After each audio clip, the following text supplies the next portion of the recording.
Welcome back to Sweetwater Kennels, guys. We are going to start with a brief 10,000 foot view video on our basic obedience with Andy.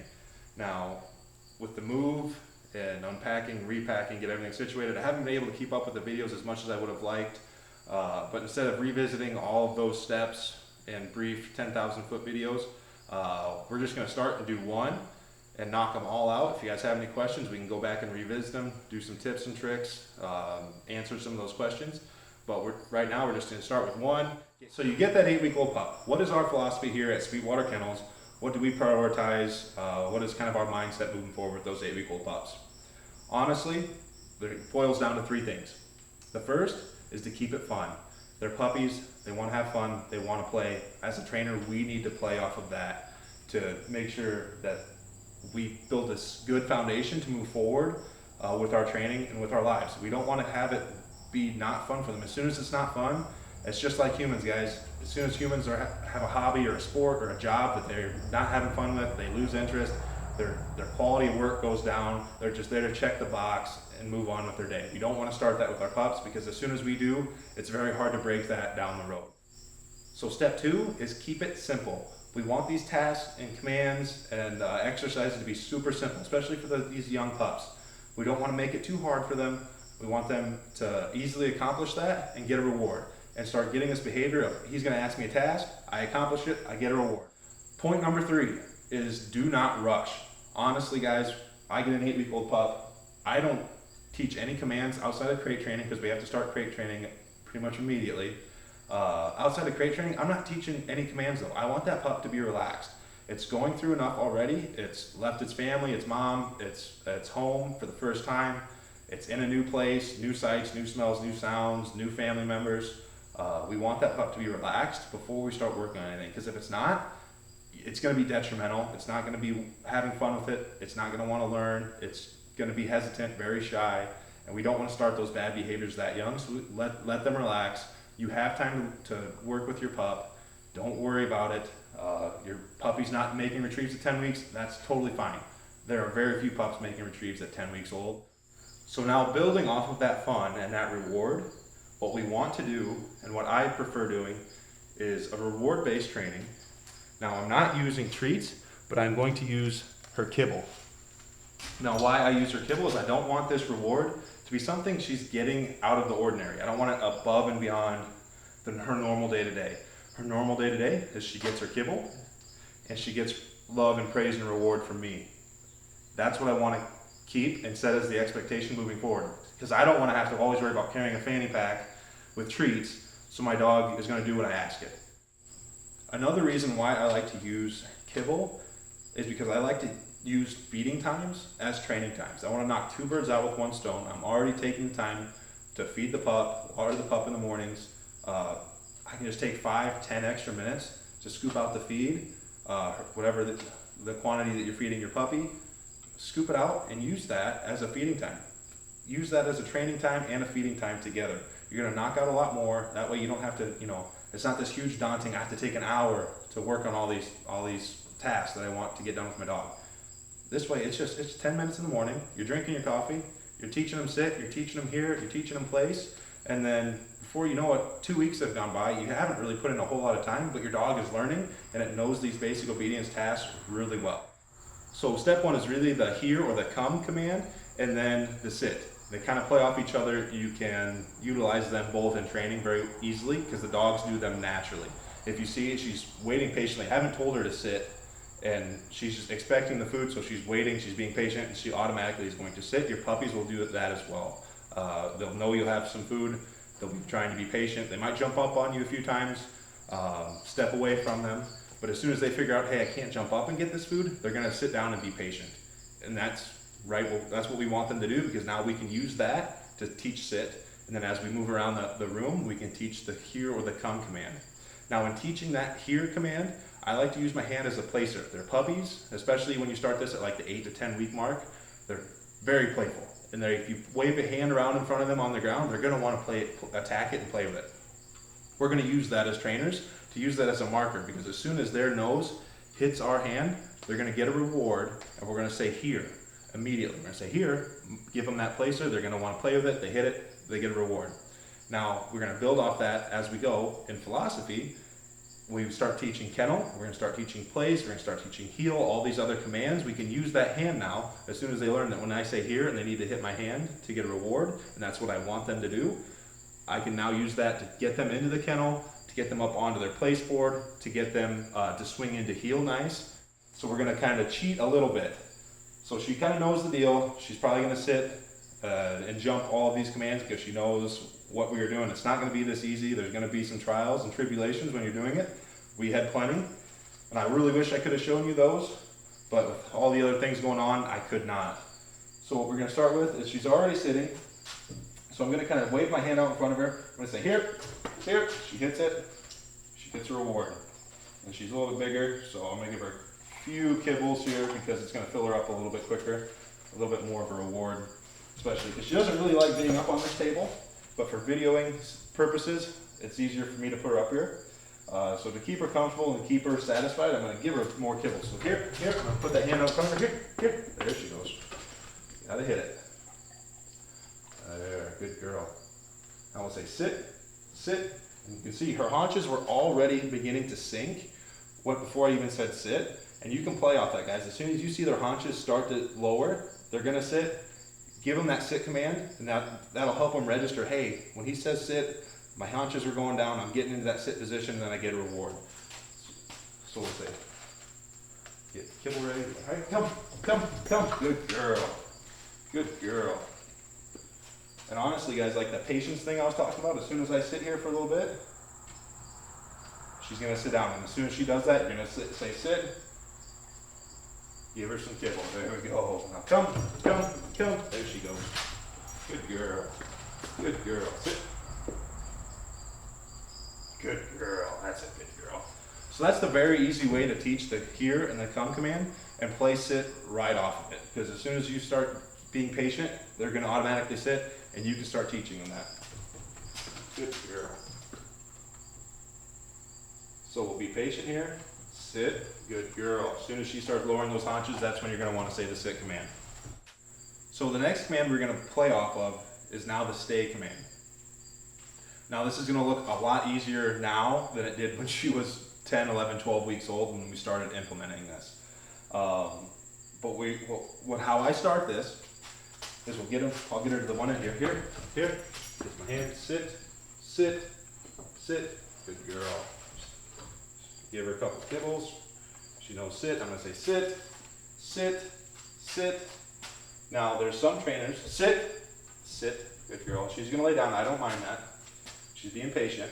I'm going to keep this hand up as a placer that, hey, she needs to stay there. Upright hand, stay. So some trainers teach, when I say sit, I mean sit until I release you.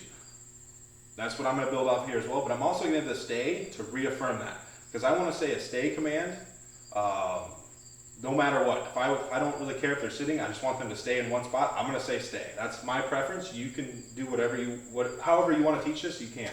If you want to sit and sit as the stay command because they're going to sit down and stay in that spot until you release them, you can.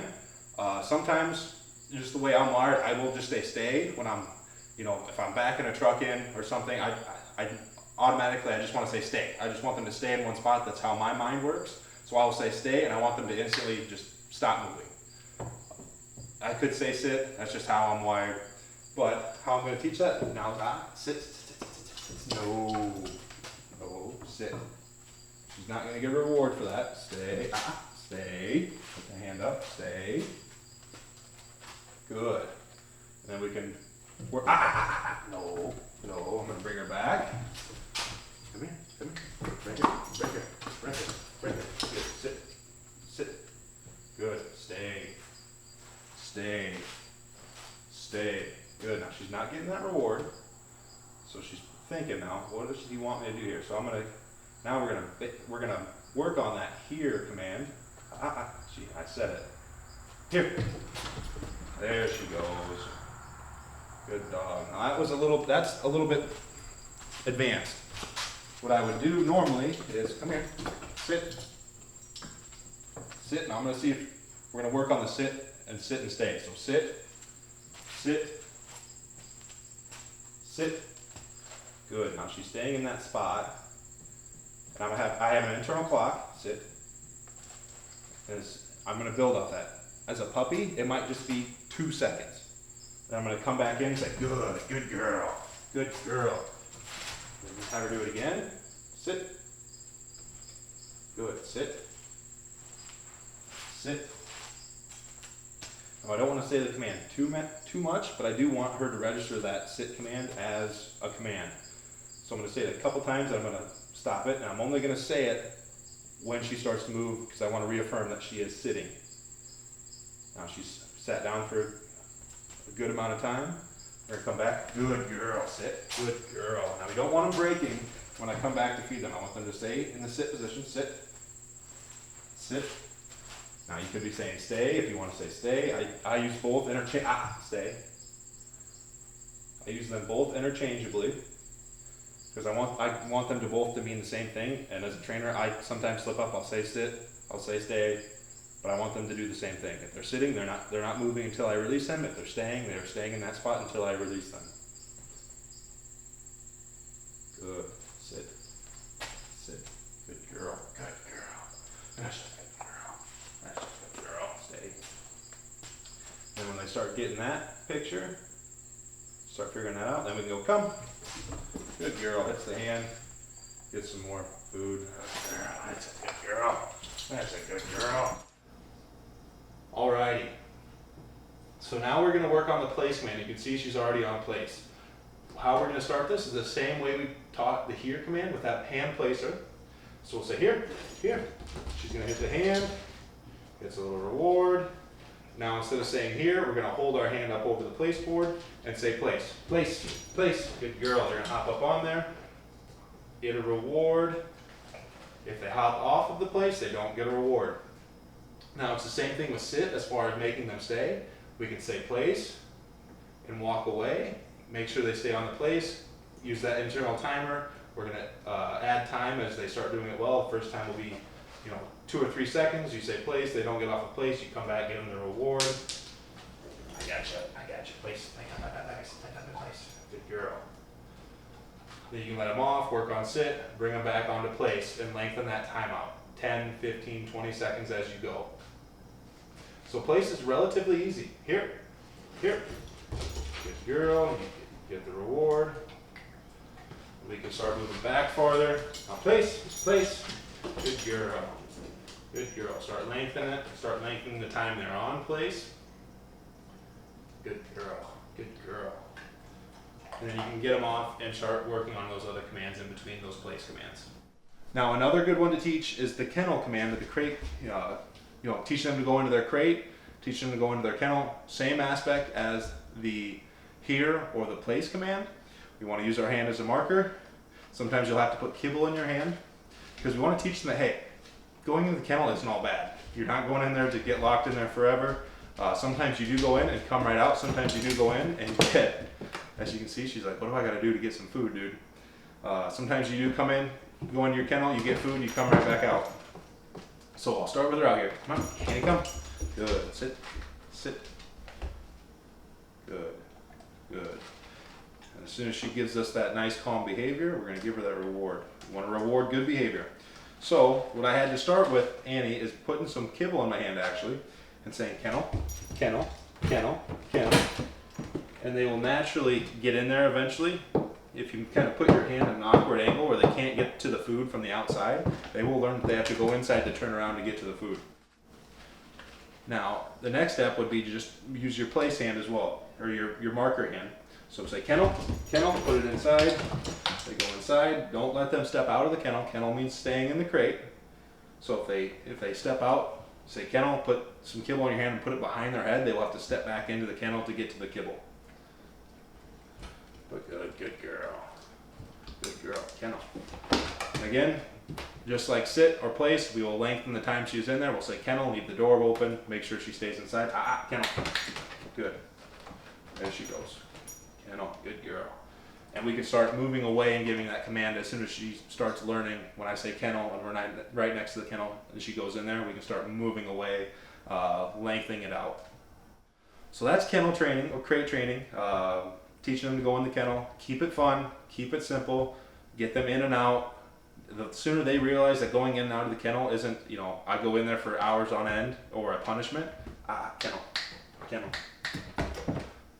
As soon as they learn it's not a punishment, they'll go in and out of the kennel as much as possible. They'll even they just know they have that freedom. So getting them in and out of the kennel, feeding them in the kennel is really good to teach them it's not all bad. They can go in, they can go out. It's not getting trapped in the kennel for hours on end. Alrighty guys, that's gonna do it for the video today.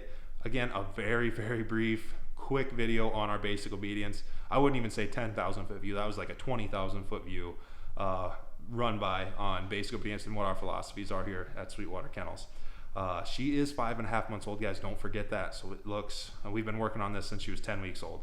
So we put in a lot of time. We've worked through all those ups and downs, and it looks a lot better now than it did back then. So don't get discouraged. Your puppy's not doing that. Your dog's not doing that. Just remember those key 3 things. Keep it simple, make it fun, and don't rush. You have time. As long as you're putting in 10, 15 minutes a day and working on those tasks, you're gonna get those building blocks and start building that good foundation. But that's gonna do it, guys. Leave us a thumbs up, leave a comment, subscribe. It's gonna help us out on the channel. We'd love to get any questions answered for you, but we'll see you next time.